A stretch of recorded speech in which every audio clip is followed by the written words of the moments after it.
Prince Harry doesn't look as happy since moving to the US, compared to when he lived in Britain, a body language expert has claimed.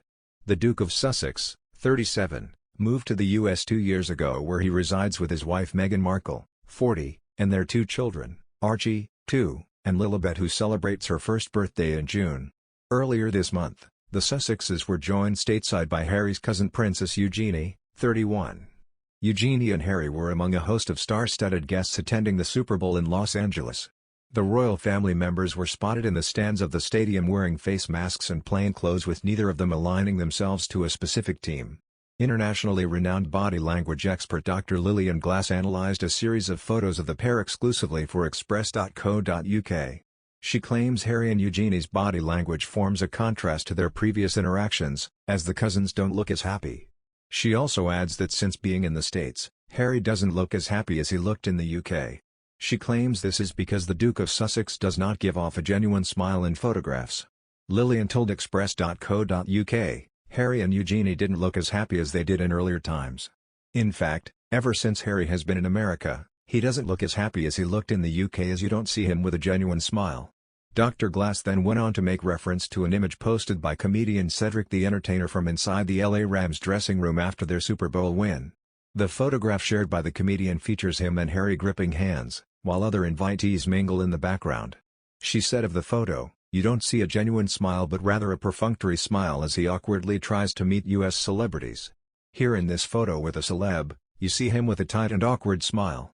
In addition, Dr. Glass claims Harry and Eugenie's appearance at the event forms a contrast to their previous appearances together. She said, "In the earlier photos with Eugenie, you see him with a genuine smile and his distance is close to Eugenie. He seems genuinely happy. That is not the case here. While Eugenie seems confused, Harry looks stiff and bored as he even moves his head away from Eugenie. Eugenie leans toward Harry, he leans away from her with his head. He seems to be distancing himself from her at that moment as he looks bored and glassy-eyed, which may reflect his boredom. Even though they are both wearing masks, you can tell a lot from the head positions, forehead, and eyes in the moments of this photo." Prince Edward is speaking out about the recent turmoil within the royal family. "It's difficult for everyone, but that's families for you," he told CNN. Expressing understanding of Harry and Meghan's predicament, he continued, "We wish them the very best of luck. It's a really hard decision." In an interview with the BBC, Edward, 57, was asked about Lilibet Diana and how her name, which is an intimate family nickname for Queen Elizabeth, was so meaningful for the family. "Well, we just wish them all happiness. That's fantastic news and absolutely, I hope they're very happy," he said. He also referenced the sadness of how things have played out so publicly, adding, "Of course, you know. I mean there are all sorts of issues and circumstances there. We've all been there. I stay way out of it. It's much the safest place to be. We've all had that same spotlight shone on our lives," he continued. "We've been subjected to massive intrusion and all the rest of it. We all deal with it in different ways." Edward's candid interviews aired on the day that would have been his father Prince Philip's 100th birthday. The Duke of Edinburgh died on April 9 at the age of 99. "From a selfish point of view, we would have loved it if he had been here and been with us.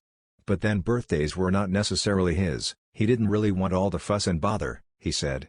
Edward went on to tell the BBC, "He wasn't really looking forward to the centenary, even if we were. We go ahead and celebrate what might have been in his life, and I think we try to turn it into something that's very positive."